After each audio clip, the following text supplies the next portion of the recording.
이제 우리 지나온 한 해를 돌아보시면서 하나님 앞에 감사한 것들을 고백하는 감사의 기도, 또 하나님과 나만이 알고 있는 은밀한 죄를 주님 앞에 고백하는 또 회개의 기도 올려드리도록 하겠습니다.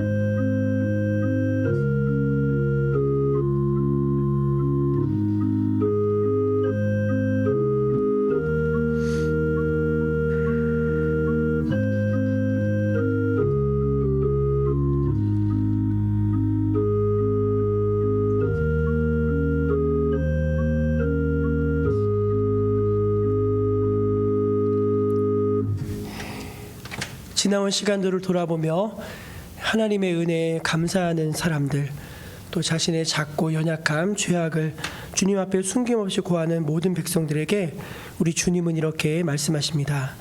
내가 그들을 내버리지 아니하며 미워하지 아니하며 아주 멸하지 아니하고 그들과 맺은 내 언약을 폐하지 아니하리니 나는 여호와 그들의 하나님이 됨이니라. 아멘. 사도신경으로 우리 신앙을 함께 고백하겠습니다. 나는 전능하신 아버지 하나님 천지의 창조주를 믿습니다. 나는 그의 유일하신 아들 우리 주 예수 그리스도를 믿습니다. 그는 성령으로 잉태되어 동정녀 마리아에게서 나시고 본디오 빌라도에게 고난을 받아 십자가에 못 박혀 죽으시고 장사된 지 사흘 만에 죽은 자 가운데서 다시 살아나셨으며 하늘에 오르시어 전능하신 아버지 하나님 우편에 앉아 계시다가 거기로부터 살아있는 자와 죽은 자를 심판하러 오십니다.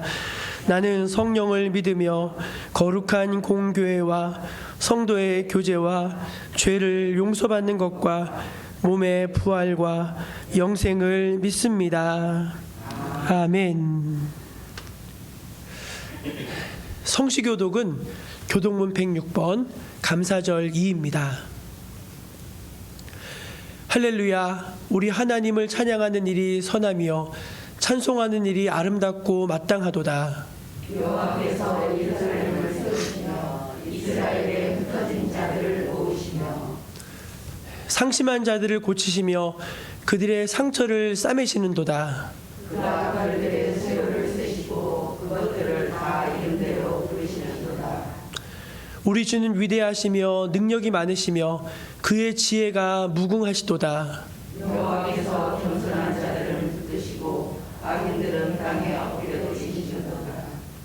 감사함으로 여호와께 노래하며 수금으로 하나님께 찬양할지어다. 그가 구름으로 하늘을 덮으시며 땅을 위하여 그를 준비하시며 산에 풀이 자라게 하시며 들짐승과 우는 까마귀 새끼에게 먹을 것을 주시는도다.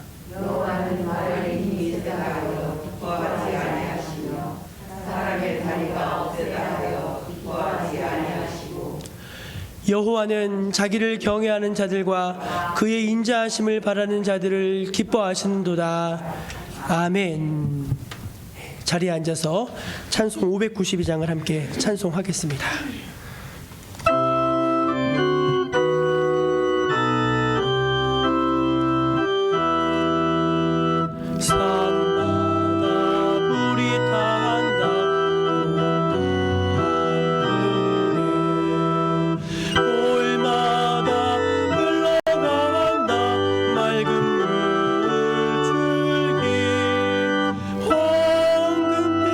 논과 밭에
이 시간 예배를 위해서 우리 임베로니크 집사님 기도하시겠습니다.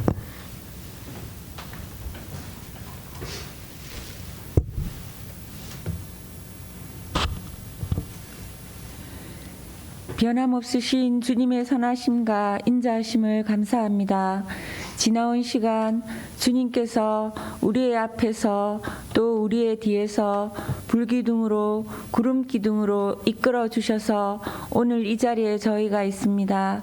주님 감사합니다. 삶의 모든 순간에 필요에 따라 단비도 주셨고 바람도 주셨고 눈보라도 주셨습니다.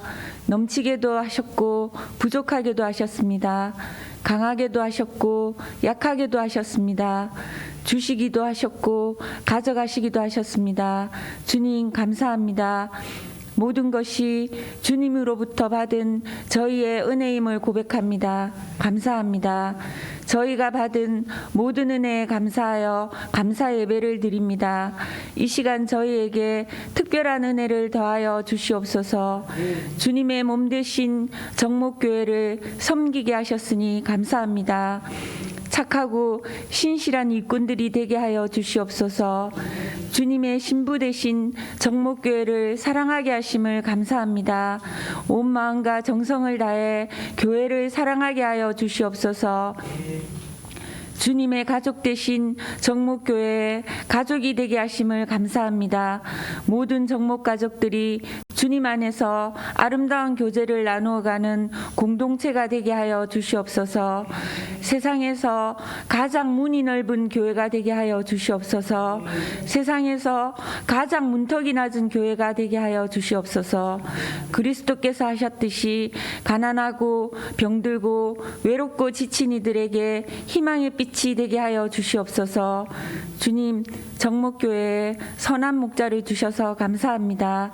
지치지 않게 하시고 낙심하지 않게 하시며 위로하시고 늘 강건함으로 함께하여 주시기를 간절히 기도합니다. 이 시간 흩어져 있는 지체들과 가족들에게도 은혜를 주시어 어느 곳에 있든지 정목교회가 시온이 되게 하여 주시기를 기도합니다. 또한 세계 곳곳에서 그리스도의 증인으로 힘쓰고 계시는 선교사님들의 사역지와 가정에도 동일한 은혜를 내려주셔서 추수할 것이 많은 감사들이 되게 하여 주시옵소서. 다니엘 기도회가 다음 주부터 시작되게 하심을 감사합니다. 준비한 모든 손길들을 축복하여 주시옵소서. 다니엘 기도회를 사모하게 하시고 동참하게 하시고 각별한 은혜로 채워주시옵소서. 주님, 많은 감사가 넘쳐나지만 오늘 우리를 주님의 예배자로 추수하여 이 자리에 불러주셨음을 가장 감사합니다. 다음 한 주간도 그리스도가 우리의 삶의 최우선이 되는 은혜를 내려주시기를 원합니다. 그리스도가 우리의 삶의 가장 중심이 되는 은혜를 소망합니다. 주님, 사랑합니다. 주님의 임재를 사모합니다.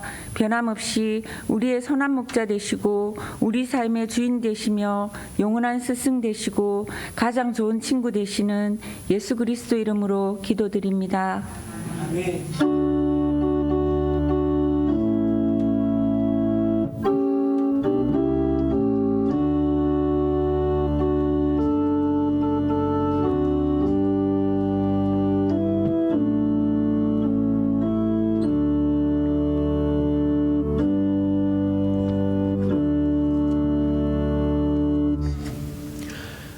추수감사절 우리에게 주신 하나님의 말씀은 구약성경 사무엘하 9장 1절에서 8절까지 말씀입니다.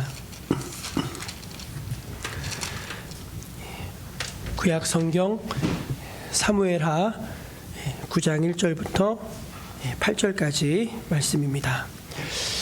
하나님의 말씀을 제가 다 받들어 봉독하겠습니다. 다윗이 이르되 사울의 집에 아직도 남은 사람이 있느냐? 내가 요나단으로 말미암아 그 사람에게 은총을 베풀리라 하니라. 사울의 집에는 종 한 사람이 있으니 그의 이름은 시바라.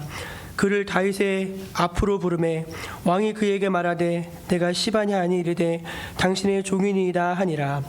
왕이 이르되 사울의 집에 아직도 남은 사람이 없느냐? 내가 그 사람에게 하나님의 은총을 베풀고자 하노라 하니 시바가 왕께 아뢰되 요나단의 아들 하나가 있는데 다리 젓는 자니이다 하니라. 왕이 그에게 말하되 그가 어디 있느냐 하니 시바가 왕께 아뢰되 로드발 암미엘의 아들 마길의 집에 있나이다 하니라. 다윗 왕이 사람을 보내어 로드발 암미엘의 아들 마길의 집에서 그를 데려오니 사울의 손자 요나단의 아들 무비보셋이 다윗에게 나와 그 앞에 엎드려 절하며 다윗이 이르되 무비보셋이여 하니 그가 이르기를 보소서 당신의 종이니이다. 다윗이 그에게 이르되 무서워하지 말라. 내가 반드시 내 아버지 요나단으로 말미암아 내게 은총을 베풀리라. 내가 내 할아버지 사울의 모든 밭을 다 내게 도로 주겠고 또 너는 항상 내 상에서 떡을 먹을지니라 하니 그가 절하 이르되 이 종이 무엇이기에 왕께서 죽은 개 같은 나를 돌아보시나이까 하니라. 아멘. 이 말씀은 오늘 우리에게 주신 귀한 하나님의 생명의 말씀입니다. 우리 교회표 한번 같이 외쳐보겠습니다. 기도의 무릎으로 일어서는 교회. 기도의 무릎으로 일어서는 교회. 아멘. 저 여러분의 삶 속에 늘 하나님을 향한 진실한 기도가 살아있기를 바랍니다. 교회 소식을 전해드리겠습니다. 오늘은 추수감사절입니다. 올 한 해도 함께 하시고 또 인도해 주신 하나님께 우리 모두가 마음에서 우러나는 감사를 드리시고 또 오늘 2부 예배는 우리 연합 찬양 감사 예배로 드립니다. 예배 후에 맛있는 식사도 준비되어져 있는데 우리 일부 오시는 분들은 드실 수가 없기 때문에 대신 맛있는 떡을 한 덩이씩 좀 나누도록 하겠습니다. 2022년 다니엘 기도회가 11월 1일 오늘 화요일이죠. 화요일부터 매일 저녁 8시부터 10시까지 2시간 있습니다. 그래서 다니엘 기도회에 저희가 온전히 참여한 게 3년째인데 참 특별한 은혜가 있어요. 그래서 여러분들 꼭 기억하시고 함께 예배에 참여하시면 좋겠고요. 특별히 이제 주일날 교회 오시기 힘든 분들이 많이 계십니다. 마을에. 근데 그런 분들에게 이제 간증이잖아요. 설교가 아니라 간증이기 때문에 권하셔서 이렇게 한 번씩 같이 나오시면은 전도의 도구로도 굉장히 다니엘 기도회가 잘 선용이 될 수 있을 것 같습니다. 그래서 주일날 교회 예배 보러 나오시기는 좀 힘들어 하셔도 간증하니까 들으러 가자고 하셔서 또 마을 분들과 함께 참여하시면은 또 특별한 은혜가 있을 줄로 믿습니다. 새벽 기도회하고 다니엘 기도회 기간 새벽 기도회하고 수요 예배는 다니엘 기도가 밤에 10시에 넘어서 끝나기 때문에 다니엘 기도회로 대체하는 것으로 이렇게 안내 드립니다. 추수감사절 떡 대접을 우리 조욱순 집사님 가정에서 농사 지으신 콩으로 이렇게 떡을 준비하셨다고 합니다. 나가실 때 하나씩 받아가시고 감사한 마음으로 잘 드시기 바라고요. 우리 오늘 기도하신 임베로니크 집사님 가정이 관청리에서 멀리 용수목으로 이사를 가져가지고 오늘 또 이사 신방하게 되었습니다. 위에서 기도해 주시기를 바랍니다. 우리 박윤성 권사님 성경 백독대행진 완독하셨다고 보고해 주셨습니다. 감사합니다. 오늘 감사절인데 또 온라인으로 예배하시는 모든 성도님들도 환영하고 축복합니다. 너무 바쁘셔가지고 지금 너무 바쁘셔서 또 예배 오시기 어려운 분 있다고 소식을 들었습니다. 또 온라인 예배 드리셔서 또 동일하게 하나의 은혜 받으시기를 바랍니다. 이 시간 우리 특송으로 우리 변명 집사님, 우리 희원이 이희원 학생 나오셔서 감사의 노래 이 찬양으로 하나님께 영광을 돌리시겠습니다.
하나님께 감사의 박수 올려드리겠습니다.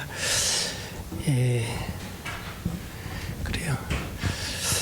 우리 어머니 딸이 이렇게 찬양하시는 모습 보니까 너무 좋으시죠? 예, 이게 다 유전인가 봐요.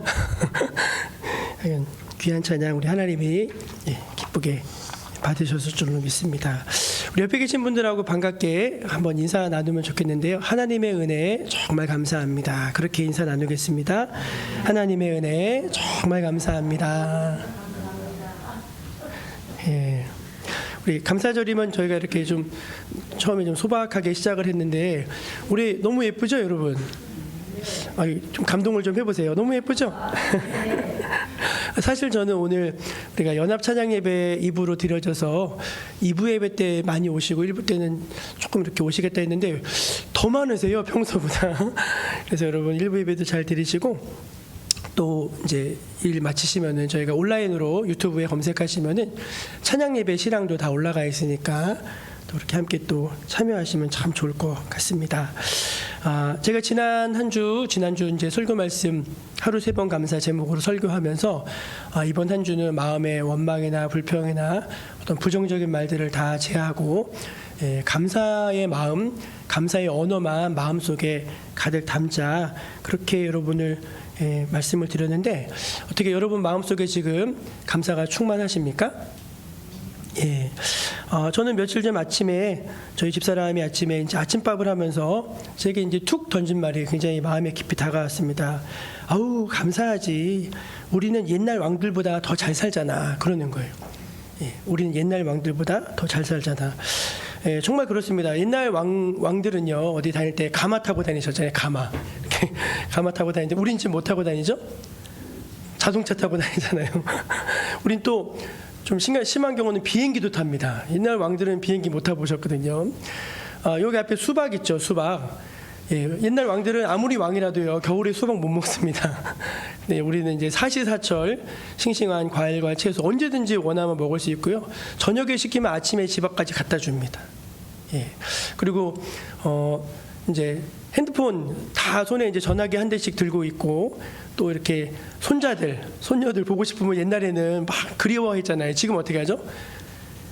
전화기 딱 키면은요 거기서 막 재롱 피고하는 거 다 볼 수 있어요. 옛날 왕이 그거 할 수 있습니까? 없습니까?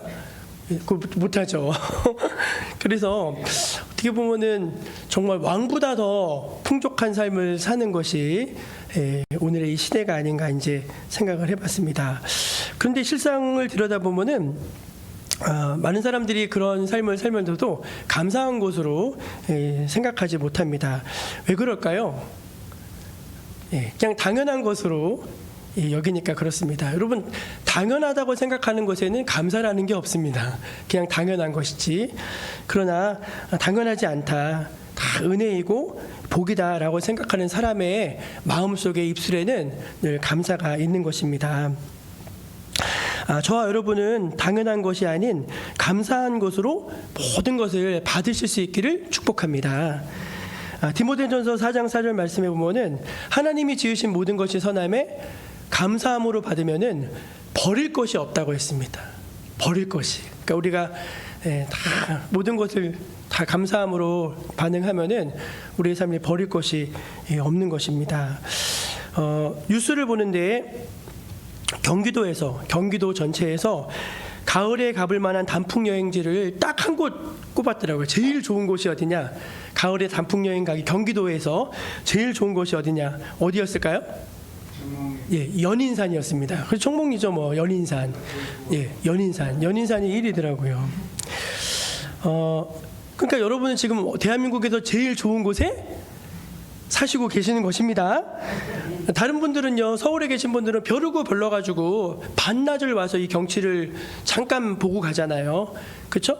벼르고 와가지고 몇 시간 차 막혀서 와가지고 근데 여러분은 아침에 눈 뜨면 여기야. 응? 얼마나 감사한 일입니까? 그래서 옆에 있는 계신 분들한테 한 번 더 말씀해 주세요. 그러니까 감사합시다. 예, 그러니까 감사합시다. 예. 우리는 감사가 좋은 것이라는 거 다 압니다. 항상 감사하며 살아야 한다는 것도 다 압니다. 그런데 우리는 좀 감사가 인색하고 항상 좀 서툴죠. 그래서 아마 하나님께서 감사절을 정해서 이제 감사해라, 그렇게 우리에게 명령하신 것 같습니다. 추수감사절을 저희가 지내면서 우리가 잃어버렸던 감사를 다시 회복할 수 있기를 바라고요. 감사로 충만한 심령으로 다시 새로운 출발하신 여러분 되시기를 축원합니다. 오늘 말씀은 이제 얼핏 보면은 감사하고는 별로 상관이 없는 그런 말씀처럼 보이는데 잘 들여다보면 이 안에 참 놀라운 감사가 있더라고요. 오늘 말씀은 이제 다윗이 친구 요나단의 아들 무비보셋을 거둬들이는 이제 그런 말씀입니다. 다윗은 사울이 죽은 다음에 유다 지파의 왕이 됐습니다. 그러니까 사울이 죽은 다음에 바로 왕이 된 게 아니고 한 부족의 왕이 됐어요. 그렇게 몇 년을 지내냐면 7년 반을 지냈습니다. 근데 그 7년 반 동안 이제 사울의 남은 세력이죠. 그 세력과 7년 반 동안 내전을 치러야 됐습니다. 그런데 하나님이 다윗과 함께 하셔서 다윗의 집은 점점 강해지는 거예요. 근데 사울의 집은 점점 더 약해져 갔습니다. 그래서 마침내 7년 반 만에 다윗이 왕국을 통일하게 됐습니다. 왕이 된 후 다윗은 나라를 빨리 안정시키기 위해서 발빠르게 이제 움직이기 시작했는데 제일 먼저 한 일이 하나님의 법궤를 성 안으로 다시 모셔오는 일이었습니다. 영적인 일을 제일 먼저 한 것이고요. 그 다음에는 이스라엘을 지속적으로 괴롭히던 주변의 나라들이 있었어요. 그 나라들을 정벌하기 시작했습니다. 그래서 그 나라를 다 이제 가서 혼내주고 이제 힘을 길러가지고 더 이상 그 나라들이 쳐들어오지 못하게 이제 안보를 튼튼히 하는 이제 그런 일을 했습니다. 그렇게 정말 몇 년을 눈코 뜰 새 없이 바쁘게 시간을 보냈는데 어느 날 문득 다윗의 마음속에 머릿속에 한 사람이 떠올랐습니다. 그 사람이 누군가 하면 바로 요나단이라는 사람입니다. 요나단. 여러분 요나단이 누군지 아시죠? 사울의 아들이죠. 어떻게 보면 사울의 뒤를 이어서 왕위를 물려받았어야 될 그 요나단인데 다윗하고 아버지는 다윗이랑 철천지 원수인데 이 아들은 다윗이랑 가장 좋은 친구였어요. 그래서 다윗이 죽음의 위기를 맞았을 때 그에게 가서 미리 알려주고 도망가게 해주고 이랬던 사람이 이제 다윗입니다. 요나단입니다. 그 요나단이 문득 생각이 나는 거예요. 그러면서 요나단과 맺었던 약속이 있는데 그 약속이 마음속에 떠올랐습니다. 우리 사무엘상 20장 42절인데요. 한번 읽어볼게요. 시작. 두 사람이 여호와의 이름으로 맹세하여 이르기를 여호와께서 나와 너 사이에 계시고 내 자손과 내 자손 사이에 계시리라. 그러니까 너와 나 사이에 하나님이 계시고 나의 자손과 너의 자손에도 하나님이 계시네. 그 말은 뭐냐면은 만약에 우리 둘 중에 누가 하나 잘못되면은 우리 자식을 좀 서로 거둬들이자, 이제 그런 약속인 거예요. 약속. 그 약속이 불현듯 몇 년의 시간이 지난 다음에 떠올랐던 것입니다. 그래서 다윗은 신하들을 불러서 사울의 집안 중에 아직 남은 사람이 있는지를 물었습니다. 오늘 말씀 1절인데요. 한번 같이 읽어볼게요. 시작. 다윗이 이르되 사울의 집에 아직도 남은 사람이 있느냐? 내가 요나단으로 말미암아 그에게 은총을 베풀리라. 다윗은 신하들을 통해서 이제 사울의 집안에 있는 남은 사람을 찾기 시작했는데 남은 사람은 찾지 못하고 사울의 집안 살림을 관리하던 큰 종이 하나 있었어요. 시바라고 하는 종이 있었는데 그 종이 아직 있다는 사실을 알게 됐습니다. 그래서 시바를 궁으로 불러들였습니다. 시바에게 물었겠죠. 사울의 집안 중에 아직 남은 사람이 있느냐? 내가 하나님의 은총을 그에게 좀 베풀고자 한다. 이제 이야기를 했더니 시바가 이렇게 대답을 했습니다. 우리 오늘 말씀 3절인데요. 시작.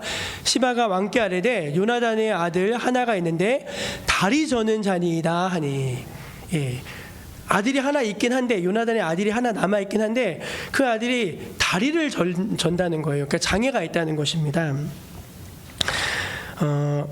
다윗이 이 소식을 듣고 무척 마음이 아팠을 것입니다. 그래서 즉시 신하들에게 명령을 해서 그 무비보셋을 궁으로 드리게 했습니다.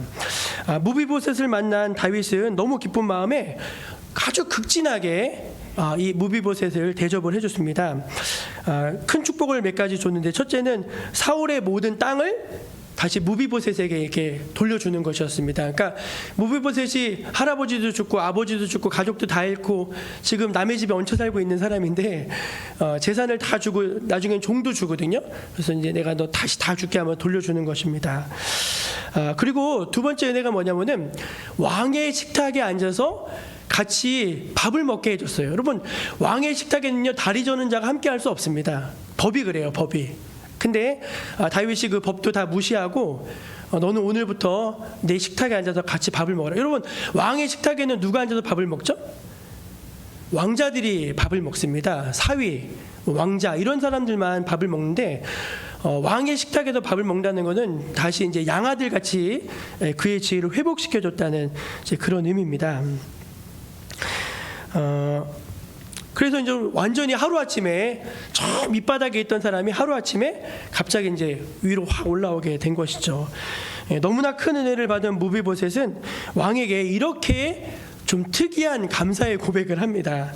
이제 오늘 설교의 제목 무비보셋의 감사라는 그 제목도 여기서 나온 것인데 아주 특이한 감사의 고백인데 우리 8절 말씀을 한번 같이 보겠습니다. 시작.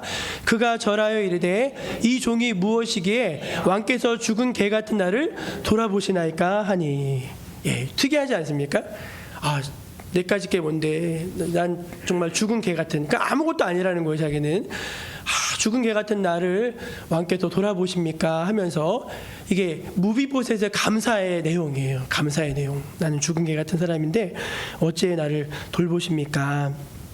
그렇게 응답을 하는 것이 오늘 본문의 내용입니다. 다윗이 무비보셋에게 베푼 은혜와 그 은혜에 대한 무비보셋의 감사는 우리로 하여금 하나님이 주시는 은혜에 대한 감사의 비밀을 깨닫게 해주고 있습니다. 첫째, 세 가지를 말씀드리고 싶은데요. 첫째는 무엇인가 하면은 하나님의 전적인 은혜를 인정할 때 우린 감사의 삶을 살 수 있게 된다는 것입니다. 한번 절 따라해 보시겠습니까? 하나님의 전적인 은혜를 인정할 때 감사의 삶을 살 수 있습니다. 아멘. 예, 무비보셋은 여러분 아시다시피 몰락한 왕가의 후손입니다. 하루아침에 사랑하는 가족들을 다 잃었습니다. 그리고 사고로 유모가 데리고 업고서 뛰다가 떨어뜨렸는데 다리가 다 부러져 버렸어요. 어렸을 때 다리가 부러져 버리니까 이게 회복이 안 되니까 절불구가 된 것입니다.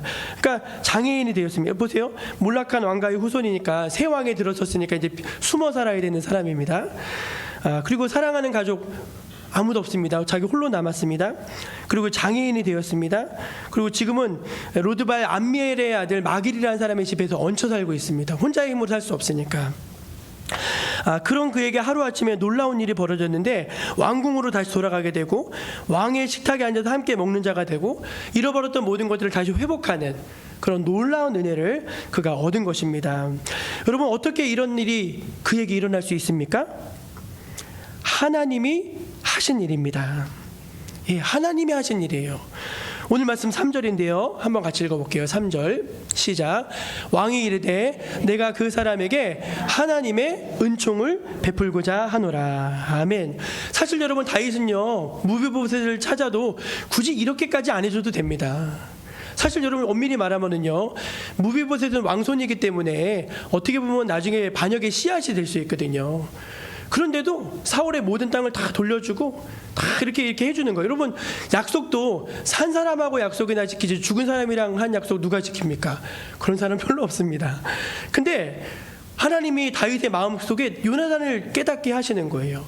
그리고 그 자손을 찾게 하시고 모든 토지를 다 물려주게 하시고 왕자의 지위를 회복하게 하시고 이런 걸 다 사실은 누가 역사하고 계시냐면은 하나님이 역사하고 계시는 것입니다. 무비보셋의 인생은 전적인 하나님의 은혜라는 단어 말고는 다시 설명할 수 있는 그런 길이 없는 것입니다. 그런데 여러분, 사실 우리도 그렇지 않습니까? 어찌 보면 우리가 영적인 무비보셋이 아니겠습니까? 잘 생각해 보세요. 저는요, 제가 예수를 믿는 게 너무 신기해요. 제가 의심이 굉장히 많은 사람이거든요. 예, 하나라도 정확하지 않으면은 이게 저는 소위 말해서 전도가 안 되는 사람이에요. 제가 생각했을 때는. 근데 이런 내가 예수를 믿게 된 게 저는 너무 신기해요. 여러분도 그렇지 않습니까? 이렇게 강팍한 사람이, 이렇게 불신이 많은 사람이 어떻게 예수를 믿었을까? 어떻게 하나님의 자녀가 되었을까? 여러분 신기하지 않으십니까? 내가 그렇게 하나님 앞에 은혜 받은 사람인데도 죄를 짓고 늘 실수하고 그런데 왜 하나님은 나를 내쫓아내지 않으시는가? 왜 하나님은 나를 버리지 않으시는가? 여러분 이해가 안 되지 않습니까? 나 같았으면 실망해서 12번도 더 버렸을 텐데 하나님은 나를 버리지 않으신다는 거예요. 너무 신기합니다. 예, 찬송가 309장 나 같은 죄인 살리신 주 은혜 놀라워 잃었던 생명 찾았고 광명을 얻었네. 큰 죄악에서 건지신 주 은혜 고마워. 나 처음 믿은 그 시간 귀하고 귀하다. 사랑하는 여러분, 사실은 우리는요 죄로 인해서 하나님과 완전히 분리된 상태고 그 죄로 말미암아 멸망할 수밖에 없는 존재였고, 예, 그리고 도저히 우리의 힘으로는 어떻게 하나님께 갈 수가 없는 그런 존재였습니다. 근데 하나님이 우리를 기억해 주신 거예요. 그래서 누구를 보내셨냐면은 하나님의 아들 예수님을 이 땅에 보내어 주셨습니다. 그 아들 예수님으로 말미암아 전혀 하나님과 상관없던 우리가 하나님의 자녀가 된 줄로 믿으시기를 바랍니다. 여러분, 정말이에요. 이게 가장 큰 은혜 아닙니까? 전적인 하나님의 은혜, 전적인 하나님의 은혜임을 우리의 삶이 인정할 때 우리는 감사할 수가 있는 것입니다. 미국의 소설가 가운데 알렉스 헤일리라고 하는 분이 계신데, 옛날 우리 그 뿌리라고 하는 드라마 혹시 기억나십니까? 뿌리 기억나시죠? 흑인 나오고서 막 그 뿌리라고 하는 소설을 쓰신 분이 알렉스 헤일리예요. 미국에서 가장 존경받는 작가 중에 한 분이십니다. 근데 이분의 사무실에 굉장히 특이한 사진이 하나 걸려 있었대요. 그게 뭐냐면은 거북이 사진인데, 거북이가 담벼락 꼭대기에 올라가 있는 사진이었대요. 거북이가, 여러분, 거북이가 담벼락 꼭대기에 올라가 이렇게 있는 사진이 좀 이상하지 않습니까? 이상하죠, 여러분. 그 거북이는요 절대로 자기의 힘으로 그 담벼락에 올라갈 수 없어요. 그 말은 뭐냐면 누군가 그 거북이를 들어서 거기에 올려놓고 사진을 찍었다는 것입니다. 그 사진을 볼 때마다 알렉스 헤일리가 자신에게 뭐라고 얘기해 주냐면은 너의 힘으로 한 것이 아니야, 너의 능력으로 된 것이 아니야, 그렇게 얘기해 줬다는 거예요. 그러니까 우리가 유명해지고요, 사람들의 막 존경을 받고요, 인기가 있으면은요 막 그게 막 나인 것처럼 이렇게 되잖아요. 자기가 한 것처럼. 그러나 이제 그게 아니라는 것을 늘 마음에 되새기 위해서 이 사진을 하나 걸어 놓았다고 합니다. 우리 고린도전서 15장 10절 말씀인데요, 같이 한번 읽어보겠습니다. 시작. 그러나 내가 나된 것은 하나님의 은혜로 된 것이니 내게 주신 그의 은혜가 헛되지 아니하여 내가 모든 사도보다 더 많이 수고하였으나 내가 한 것이 아니요 오직 나와 함께 하신 하나님의 은혜로라. 아멘. 여러분의 삶이 하나님의 은혜임을 믿고 고백하시기를 바랍니다. 모든 것이 하나님의 은혜인 것입니다. 정말 내가 태어나고 싶어서 태어나신 분 계십니까? 그런 분 안 계시잖아요. 하나님께서 나를 조성하여 지으시고 이 땅에 보내시고 살게 하시고 나를 구원해 주시고 사람을 만나게 하시고 길을 인도하시고, 사실은 잘 생각해보면 나의 삶 전체가 하나님의 은혜라는 거예요. 그거를 마음속 깊이 인식하고 고백하고 믿을 때 우리 하나님께 감사의 삶을 살 수 있는 것입니다. 두 번째, 자신의 전적인 무능을 인정할 때 우리는 감사의 삶을 살 수 있습니다. 저를 한번 따라해 보실래요? 자신의 전적인 무능을 인정할 때 감사의 삶을 살 수 있습니다. 예, 우리 8절 말씀을 한번 다시 살펴볼게요. 시작. 이 종이 무엇이기에 왕께서 죽은 개 같은 나를 돌아보시나이까. 감사란 단어는 하나도 들어있지 않습니다. 왕이여 너무 감사합니다, 이런 말은 없습니다. 그런데 누가 봐도 이 내용은 뭐냐면 너무 감사합니다, 정말 감사합니다 라는 고백이 이 내용 안에 담겨 있습니다. 역설적이지만 여러분, 무비보셋이 이렇게 감사할 수 있었던 이유는 그가 가장 유능한 사람이 아니라 가장 무능한 사람이었기 때문입니다. 여러분, 예수님에게 12제자가 있었는데 그 12제자 중 예수님께 감사를 제일 많이 한 사람이 누군지 아십니까? 그건 순전히 저희 주관적인 퀴즈입니다. 베드로입니다. 베드로. 왜 그렇게 생각하냐면은 베드로는 예수님의 수제자 아닙니까? 어디 갈 때 다 베드로 데리고 다니셨거든요. 변화산에 갈 때도, 겟세마네 가실 때도, 병 고치러 가실 때도 항상 베드로가 같이 있었거든요. 그러니까 베드로는 누가 봐도 무리를 걷기도 했잖아요. 누가 봐도 베드로는 예수님의 수제자예요. 거기다가 예수님이 천국 열쇠를 베드로에게 주셨어요. 천국 열쇠. 내가 천국 열쇠 줄게. 여러분, 베드로가요 완전히 그냥 막 업되지 않았겠습니까? 수제자예요, 수제자. 근데 예수님이 십자가에 달리시기 전에 너희가 다 나를 버리리라 그렇게 말씀하셨어요. 근데 모든 제자들이 다 이렇게 서로 눈치만 보고 말을 못하는데 베드로만 뭐라고 대답하냐면은 모두 주를 버릴지라도 나는 결코 주를 버리지 않겠나이다 해서 막 장담했거든요. 근데 어떻게 됐죠? 여러분 아시다시피 예수님을 그날 밤 3번이나 부인하고 저주까지 했습니다. 그런데 부활하신 예수님께서 다시 바닷가에 가셔서 베드로를 만나 주시는 거예요. 그러면서 뭐라고 하냐? 네가 나를 사랑하느냐? 얼굴을 못 들죠.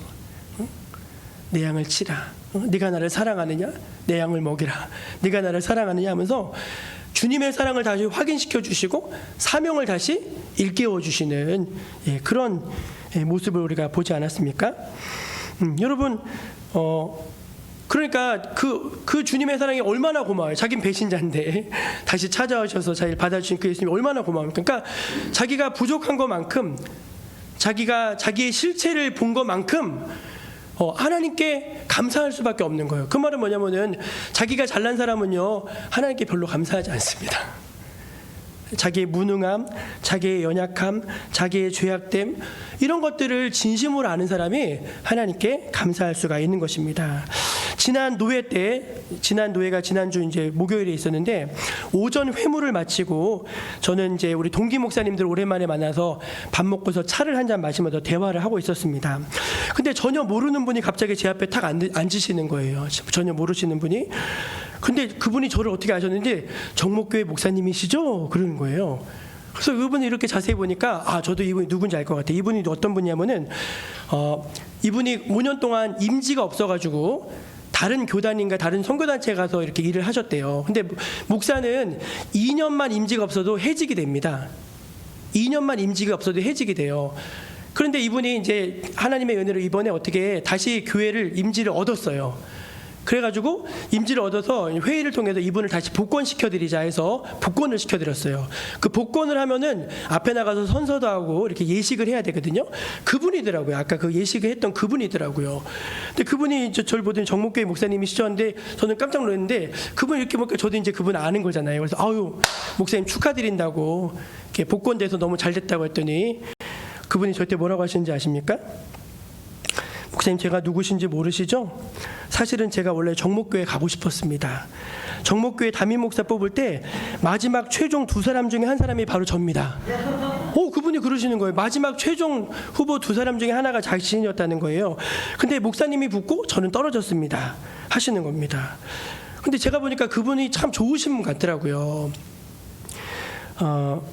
그런데 어쨌든 그때 그래서 저는 정목교회 담임 목사가 됐고 이분은 이제 그때부터 임지가 없어가지고 5년을 이렇게 다른 데 가셔가지고 계시다가 목사도 해지게 되고 다 되셨는데 교단 목사 근데 이제 다시 돌아와서 이제 다시 이제 여기서 목회를 하시게 되신 거예요.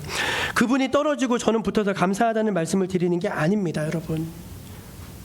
여러분 기억하시죠? 여기 계셨던 분들 계신데 제가 선보는 설교하러 5년 전에 왔을 때 제가 이 자리에서 설교했습니다. 성도들 몇 분 계시고 엄청 긴장했습니다. 엄청. 그래가지고 막 열심히 준비는 하긴 했는데 막 설교를 열심히 했어요. 근데 저희 집사람이 저 뒤에 앉아가지고 저를 아주 애처로운 눈으로 이렇게 쳐다보는 거예요.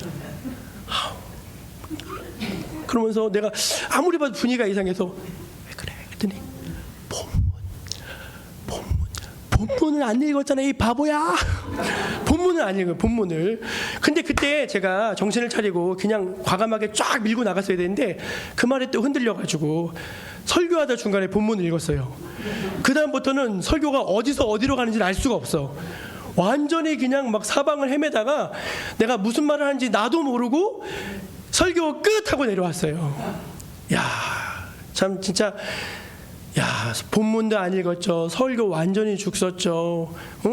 원로 목사님 그때 우리 김영수 목사님 표정 보니까 표정이 별로 안 좋아. 떨어진 것 같아.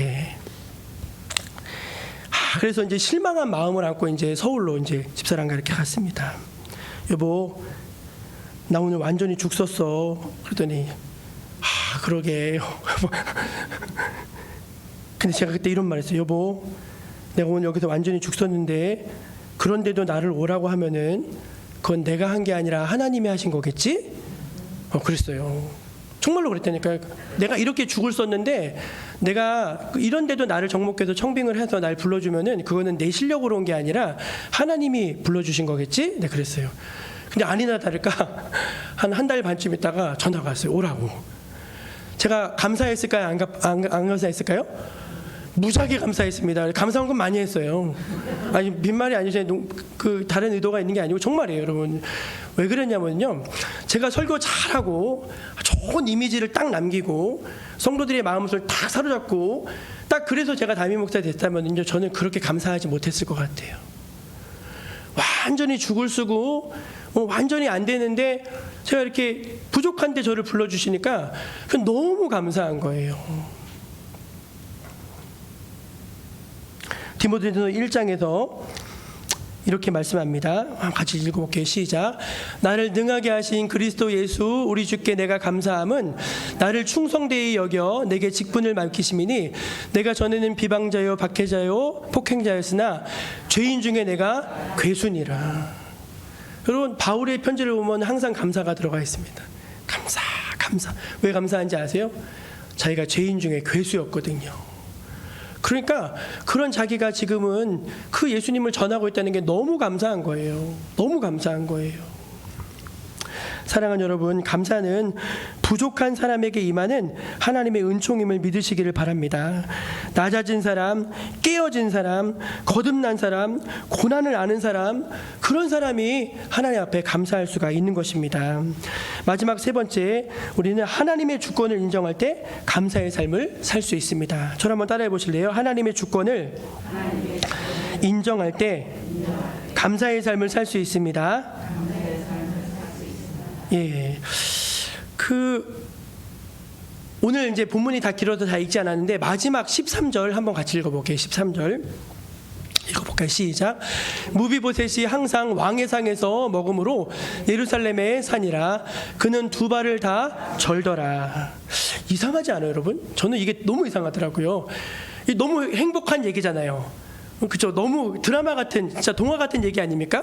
완전히 거지였다가 완전히 왕자 돼가지고 야, 이런 스토리인데 마지막에 끝이 그는 두 발을 절더라 이렇게 끝났다니까요.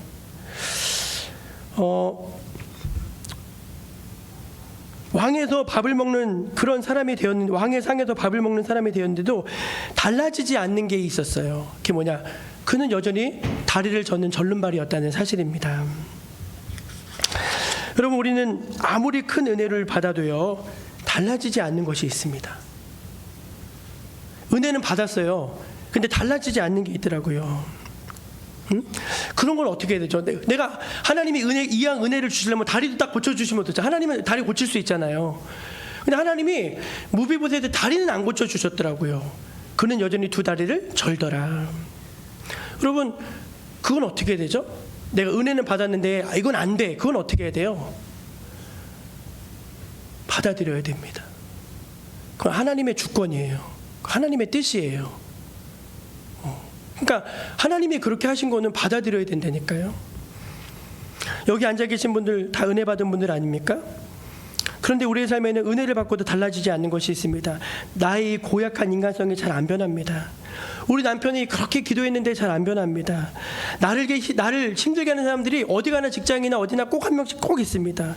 예수 잘 믿고 헌금도 하고 봉사도 하고 다 열심히 살았는데 어느 날 몸이 아파요. 병이 오는 것입니다.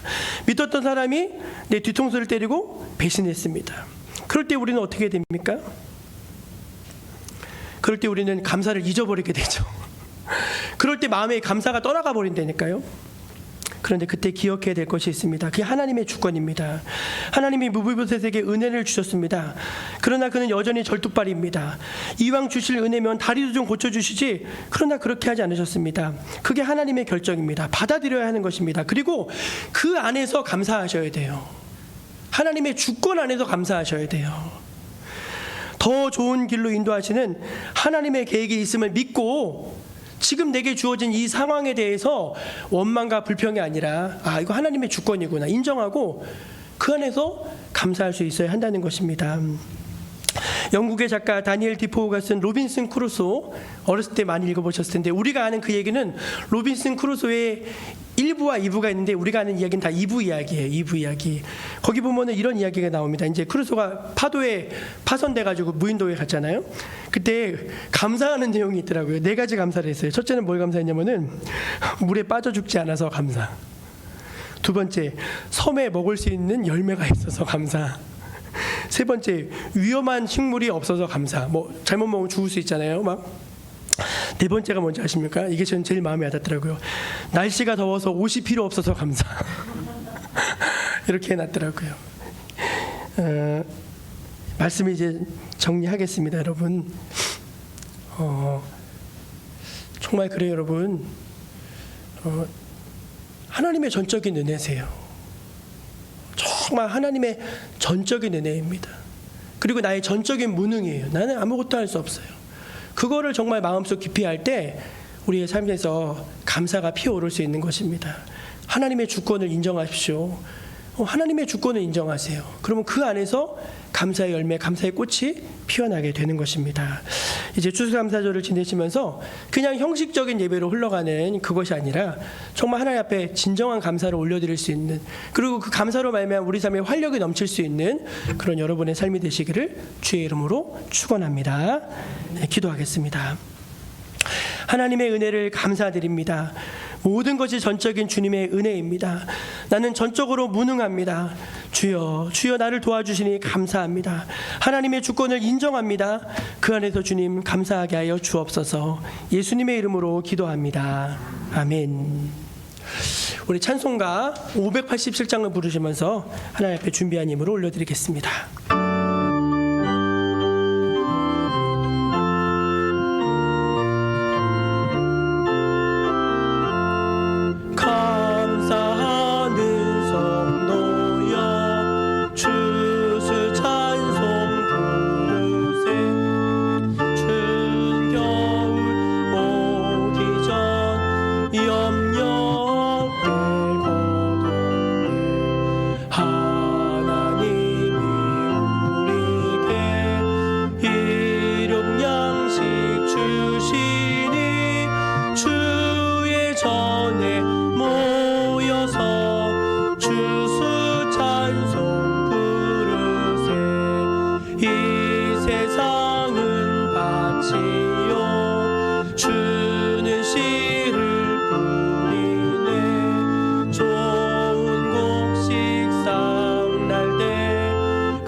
고맙고 감사하신 아버지 하나님, 주님의 은혜가 너무 크고 놀라워 또 너무 감사해서 하나님의 백성들이 감사의 예배를 드리며 또 귀한 예물 주님 앞에 구별해서 바쳐 올립니다. 하나님, 이 예물은 영적인 예물입니다. 성도들이 하나님께서 주신 은혜에 감사한 마음을 담아 주님께 기쁘게 드리오니 주여 기쁘게 받으시고 생명 살리는 일에, 하나님 나라 확장되어있는 곳에, 또 하나님이 기뻐하시는 곳에 아름답고 요긴하게 잘 쓰여지게 하여 주시옵소서. 하나님, 우리 성도들을 축복하여 주시니 주시니 감사합니다. 때마다 일마다 어려움도 없지 않아 있지만 그러나 하나님이 주시는 힘으로 주님이 주시는 능력으로 하나님 우리에게 허락하신 믿음으로 여기까지 올 수 있었음을 고백합니다. 주여 감사합니다. 항상 잃어버리지 않게 하여 주시고 하나님 늘 우리의 마음과 입술에 하나님을 향한 진실한 감사가 흘러 넘치게 하여 주시옵소서. 불평과 원망은 다 사라지게 하여 주시고 하나님 우리 마음이 주의 은혜로 늘 충만하게 하여 주시옵소서. 하나님 오늘 한 해를 돌아보면서 많은 일들이 있었지만 그러나 그럼에도 불구하고 주님이 우리를 깊이 사랑하신 줄을 믿고 주여 기도 올려오니 기쁘게 받으시고 하나님 주의 백성들이 또 세상에 나가서 믿음으로 힘있게 살게 하여 주옵소서. 항상 가장 좋은 곳으로 또 가장 선한 길로 인도해 주시는 주님의 은혜에 감사드리며 예수님의 이름으로 기도드립니다. 아멘. 하나님의 은혜에 감사드립니다. 그렇게 서로 교제 인사 나누도록 하겠습니다. 하나님의 은혜에 감사드립니다. 네. 그래서 낮에 가능하신 분들은 교회 오셔서 점심을 드시라고 또 권면을 드리고 싶은데 모르겠습니다. 하여간 오늘 감사절 예배 잘 드려서 너무 감사하고요. 한 주간도 주 안에서 승리하시길 바랍니다. 다 함께 자리에서 일어나셔서 우리 에베네셀의 하나님 찬송하겠습니다.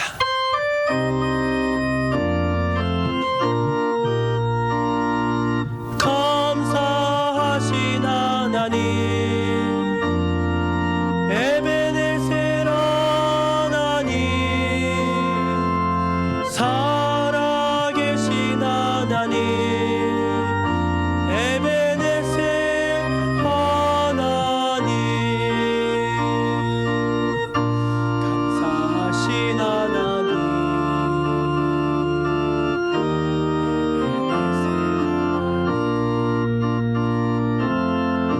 살아계신 하나님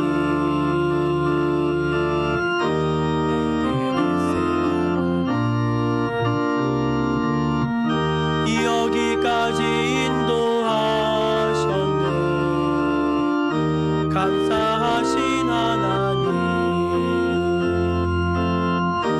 여기까지 인도하셨네. 살아계신 하나님 감사하신 하나님 에베네셀 하나님 살아계신 하나님 에베네셀 하나님 주 예수 그리스도의 은혜와 하나님 아버지의 크고 놀라우신 사랑과 성령님의 충만한 기름 부으심이 추수감사절 하나님 앞에 나와 기쁨으로 예배한 주님의 백성들 머리 위에 또 온라인으로 함께한 모든 믿음의 권속들 위에 지금부터 영원까지 함께하여 주시기를 간절히 축원하옵나이다. 아멘.